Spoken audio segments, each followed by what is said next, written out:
ಹಳ್ಳಿ ನಮ್ಮ ಗ್ರಾಮ ಪಂಚಾಯತಿಯಾಗಿ ಉಳಿಬೇಕು ಅನ್ನೋದಿದೆಯಲ್ಲ, ಅದಕ್ಕೊಂದು ಅರ್ಥ ಇದೆ. ಇಲ್ಲ ನಾವು ಪಟ್ಟಣಕ್ಕೆ ಸೇರ್ಬೇಕು, ಸೇರಿಸ್ಕೊಡಿ ಅಂತಕ್ಕಂಥ ಸಂದರ್ಭಗಳು ಹೋರಾಟ ನಡೆದಿರೋದು ಕೂಡ ಉಂಟು. ಆ ಕಾರಣ ಬೇರೆ, ಈ ಕಾರಣ ಬೇರೆ. ಚಳಿಗಾಲ ಬಂದಿದೆ, ನಿಮ್ಗೆ ಓದಿಕೆ ಎಲ್ಲ ಚೆನ್ನಾಗಿದೆ. ಈಗ ಯಾರು ಇಲ್ಲಿ ಬನ್ನಿ ನಮ್ಮಲ್ಲಿ ಸೇರ್ಕೊಳ್ಳಿ ಅಂದ್ರೆ ಅವ್ರಿಗೆ ಓದಿಕೆ ಇಲ್ಲ ಅಂತ ಅರ್ಥ. ಅದಕ್ಕೆ ನಿಮ್ಮ ಓದಿಕೆಯಲ್ಲೇ ಸೇರ್ಕೊಳಕ್ ಅವ್ರು ನೋಡ್ತಿದ್ದಾರೆ ಅಂತ ಅರ್ಥ.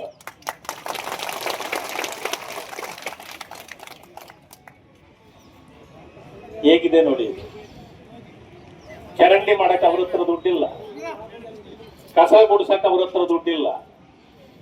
ನಿಮ್ಮಲ್ಲಿ ಆದಾಯ ಇದೆ ಅನ್ನೋದನ್ನು ನೋಡಿ ಅವ್ರು ಸೇರ್ಸ್ಕೊಳಕ್ ನೋಡ್ತಾವ್ರು. ನಿಮ್ಮಲ್ಲಿ ಸಾಮಾನ್ಯವಾಗಿ ನಿಮ್ಮಂತವ್ರನ್ನ ದೂರನೇ ಇಡೋದು. ಆದ್ರೆ ಪ್ರೀತಿಯಿಂದ ಹತ್ರ ಕರಿತಾ ಇದೆ ಅಂದ್ರೆ ಏನರ್ಥ? ನಿಮ್ಮ ಹತ್ರ ಆದಾಯ ಇದೆ ಅದಕ್ಕೆ. ಸವಲತ್ತುಗಳು ಕೊಡ್ಲಿ ಅಂತ ಕೇಳಿದಾಗ ನಿಮಗೆ ಮಾಡ್ತಾರ ಅವರು?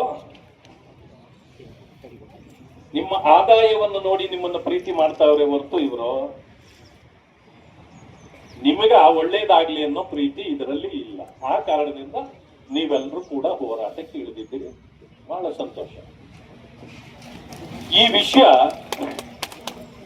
ಮೊನ್ನೆ ನಾವು ಯಾವುದೋ ಒಂದು ಸಭೆಗೆ ಅಂತೇಳಿ ಹುಬ್ಬಳ್ಳಿಗೆ ಹೋದ್ವಿ. ನಮ್ಮ ಅಶೋಕಣ್ಣ ಹೇಳಿದ್ರು, ಈ ರೀತಿ ಒಂದು ಹೋರಾಟ ನಡೀತಾ ಇದ್ದಾರೆ, ಸುನಂದಕ್ಕ ಅವರು ಬಹಳ ಹೋರಾಟಗಾರ್ತಿ, ಹೋಗೋಣ. ಅದ್ರ ನಡೆಯೋರು, ನಾನು ಬರ್ತೀನಿ. ಇಂಥದ್ದಂತಂದ್ರೆ ಹೋರಾಟ ಅಂತಂದ್ರೆ ನಮಗೆ ಬಹಳ ಖುಷಿ. ನಡೀರಿ, ನಾನು ಬರ್ತೀನಿ ಅಂತ.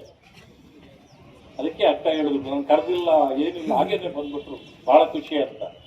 ಅದಕ್ಕೆ ಅಣ್ಣ ನಮಗೆ ಬನ್ನಿ ಹೋಗೋಣ ಅಂತೇಳಿ ಕರ್ಕೊಂಡು ಬಂದಿದ್ದಾರೆ ಜೊತೆಯಲ್ಲಿ. ಇದರಲ್ಲಿ ಭಾಗಿಯಾಗಲಿಕ್ಕೆ ನನಗಂತೂ ಬಹಳ ಸಂತೋಷ.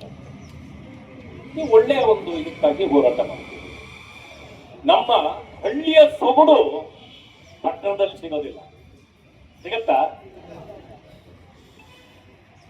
ಗಾದಿ ಹೇಳ್ತಾರೆ, ಪ್ಯಾಟೆಯವರು ಬಳಿ ತೀಟಿಯವರು ಅಂತ. ಅರೆ, ಒಳ್ಳೆಯವರಾಗಕ್ಕೆ ನಮ್ಮನ್ನು ಯಾಕೆ ಬಿಡೋದಿಲ್ಲ ನೀವು? ಒಳ್ಳೆಯವರಾಗಬೇಕು ಅನ್ನೋದು ನಮ್ಮ ಉದ್ದೇಶ. ಹಂಗೆ ಇರಬೇಕು, ಒಳ್ಳೆಯವರಿದ್ದೀವಿ, ಒಳ್ಳೆಯವ್ರಿರ್ಬೇಕು. ಬಿಟ್ಬಿಡಿ ನಮ್ಮನ್ನ. ಅಚ್ಚತನ ನೀವು ಕೇಳ್ತಾ ಇರೋದು. ಗೆಜ್ಜಲಗೆರೆ ಮಾತ್ರ ಅಲ್ಲ, ಸೋಮನಹಳ್ಳಿನೂ ಹೇಳಿದ್ರು, ಶ್ಯಾಮನಹಳ್ಳಿ, ನೀವು ಯಾವ್ಯಾವುದನ್ನ ಸೇರಿಸ್ಬೇಕಂತಿದ್ರು ಹಳ್ಳಿಗಳನ್ನ ದಯವಿಟ್ಟು ಬಿಟ್ಟು ಅವರೇ ಒಪ್ಪಿಗೆ ಕೊಟ್ಟು ನಮಗೂ ಸೇರಿಸ್ಕೊಡಿ ಅಂತ ಬಂದಿದ್ದೀವಿ ಸಹ ಮಾಡಿ. ನಾವು ಆನಂದವಾಗಿದ್ದೀವಿ, ನಮ್ಮನ್ನು ಸುಮ್ಮನೆ ಬಿಟ್ಟುಬಿಡಿ ಅಂದ್ರೆ ನಿಮ್ಗೆ ಯಾಕೆ ತೊಂದರೆ? ಮಗ ಯಾವತ್ತು ಮಲಗಿರ್ತಿತ್ತಂತೆ. ಅಪ್ಪ ಬಂದು, ಮಗನ ಯಾವಾಗಲೂ ಯಾಕೋ ಮಲಗಿದ್ಯಾ? ಓಟು ತಗೊಳಕ್ ಬಂದಾಗಿರ್ತಕ್ಕಂಥ ಆ ವಿನಯತೆ ಇದೆಯಲ್ಲ, ಎದ್ದ ಮೇಲೂ ಇರಬೇಕು. ಅದು ಯಾರೇ ಆಗಲಿ ಆ ವಿನಯತೆ ಇರಬೇಕು. ನಾನು ಪತ್ರಿಕೆಯಲ್ಲಿ ನೋಡಿದೆ, ನಾನು ಯಾರ ಹೆದರಿಕೆಗೂ ಜಗ್ಗೋದಿಲ್ಲ, ಬಗ್ಗೋದಿಲ್ಲ. ನಿಮ್ಮನ್ನ ಜಗ್ಸಕ್ ಯಾರಪ್ಪ ಬಂದ್ರೀಗ? ಮೊದಲು ತಿಳ್ಕೊಳ್ಬೇಕು. ನಿಮ್ಮ ಮುಖ್ಯಮಂತ್ರಿಗಳೇ ಇದೇ ಸ್ಲೋಗನ್ ಹಾಕಿದ್ರು, ನಾನು ಯಾರಿಗೂ ಜಗ್ಗೋದಿಲ್ಲ, ಬಗ್ಗೋದಿಲ್ಲ ಅಂತ. ನಾವು ಪಾದಯಾತ್ರೆ ಬಂದ್ವಿ, ಕುಮಾರಣ್ಣ, ಅಶೋಕಣ್ಣ, ನಾವು ಎಲ್ಲ ಇದೇ ರಸ್ತೆಯಲ್ಲಿ ಪಾದಯಾತ್ರೆ. ನಿಮ್ಮನ್ನು ಜಗ್ಗಿಸಿದೀವೋ ಇಲ್ವಾ? ಬಗ್ಗಿಸಿದೀವೋ ಇಲ್ವಾ? ಕತ್ತಿದ್ದು 14 ಸೈಟ್ ವಾಪಸ್ ಕೊಡಿಸಿದವೋ ಇಲ್ವಾ? ಇದೇ ನಾವು ಕೈ ಹಾಕಿದ್ರೆ ಜಗ್ಗಿಸೋದು, ಬಗ್ಗಿಸೋದು ಎಲ್ಲವನ್ನೂ ಮಾಡ್ತೀವಿ. ಮಂಡ್ಯ ಜನರು ಹೇಳಿ ಕೇಳಿ ಜಗ್ಗಿಸೋದ್ರಲ್ಲಿ ಬಗ್ಗಿಸೋದ್ರಲ್ಲಿ ಅವ್ರು ಹೇಳ್ಕೊಡ್ತಾರೆ. ನೀವು ಜಗ್ಗೋದಿಲ್ಲ, ಬಗ್ಗೋದಿಲ್ಲ ಅಂತಂದ್ರೆ ಇದೇ ನಿಮ್ ಕೊನೆ ಅಂತ. ಇದೇ ನಿಮ್ ಕೊನೆ, ಲಾಸ್ಟ್. ಆಮೇಲೆ ಇನ್ನೆಷ್ಟು ದಿನ? ಈಗಲೇ ನೀವು ಫಾರಿನ್ ಅಲ್ಲಿ ಜಾಗ ಹುಡುಕೊಂಡಿದ್ದೀರಿ, ಗೊತ್ತಿದೆ. ಇಲ್ಲೇನೋ ಒಂದು ಸಣ್ಣ ಸಮಸ್ಯೆ ಆಗ್ಬಿಟ್ರೆ ಅಶೋಕಣ್ಣ, ಎಲ್ಲವರಪ್ಪ ಶಾಸ್ತ್ರ ಅಂತಂದ್ರೆ ಫಾರಿನ್ ನಲ್ಲಿ ಅಂತೆ. ಇಲ್ಲಿ ಗಲಭೆ ಆಗ್ತಿದ್ರೆ ಅಲ್ಲಿ ಫಾರಿನ್ನಲ್ಲಿ, ಇಲ್ಲಿ ಸಮಸ್ಯೆ ಆದ್ರೆ ಫಾರಿನ್ನಲ್ಲಿ. ನೀವು ಫಾರಿನ್ MLA ಆಗಿರೋದು ಇಲ್ಲಿನ ಜನರಿಗಲ್ವಾ, ಅವರು ಯೋಗಕ್ಷೇಮ ಕೇಳಬೇಕಲ್ವಾ? ನಮ್ಮ ಸುಮ್ಮನೆ ಬಿಡು ಅಂದ್ರೆ ಬಿಡಕ್ಕೆ ನಿಮಗೆ ತೊಂದರೆ ಏನಪ್ಪ? ನಿಮ್ಮದು ಕೊನೆ ಗಳಿಗೆಯಲ್ಲಿ ಬಂದಿದ್ದೀರಿ. ಇನ್ನು2 ತಿಂಗಳೈತೆ, ಅಲ್ಲ 2 ವರ್ಷ ಐತೆ. 2 ವರ್ಷ ಆದ್ಮೇಲೆ ನೀವ್ ಎಲ್ಲಿದ್ದೀರಿ ಅಂತ ಯಾರು ಕೇಳಲ್ಲ. ಕೊನೆ ಪಕ್ಷ ನಮ್ಮ ತಮ್ಮಣ್ಣವ್ರನ್ನ ಕೇಳ್ತಾವ್ರಿ ಜನ. ಅವರು ಹಲವು ಕಾರ್ಯಕ್ರಮಗಳು SM ಕೃಷ್ಣವರ ಕಾಲದಿಂದ ಯಾವ ರೀತಿ ನಡ್ಕೊಂಡ್ರು, ಏನೇನು ಮಾಡಿದ್ರು. ಇದು ಮುಖ್ಯಮಂತ್ರಿಗಳಾಗಿದ್ದವರು SM ಕೃಷ್ಣವರ ಜಾಗ, ಇದು ಮದ್ದೂರು ಈ ರಾಜ್ಯಕ್ಕೆ ಮುಖ್ಯಮಂತ್ರಿಯನ್ನು ಕೊಟ್ಟಿರ್ತಕ್ಕಂಥ ಕ್ಷೇತ್ರ, ಇದು ಅಂತ ಕ್ಷೇತ್ರ ಇದು.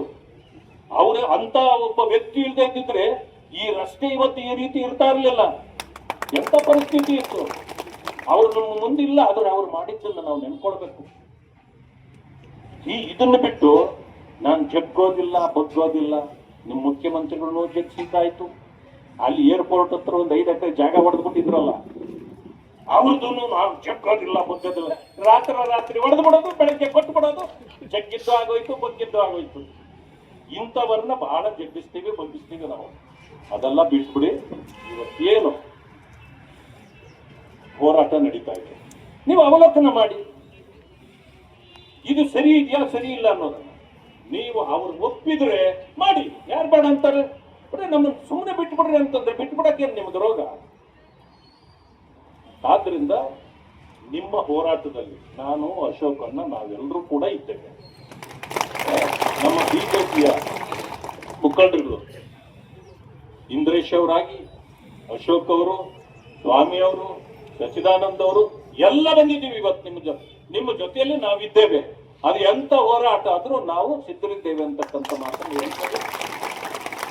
ನಿನ್ನೆ ಕುಮಾರಣ್ಣ ನಾವು ಎಲ್ಲ ಸೇರಿದ್ವಿ, ಅವ್ರ ಗಮನಕ್ಕೂ ತರ್ತೇವೆ. ಅಶೋಕಣ್ಣ ಅವ್ರ ಹತ್ರ ಮಾತಾಡ್ತಾರೆ.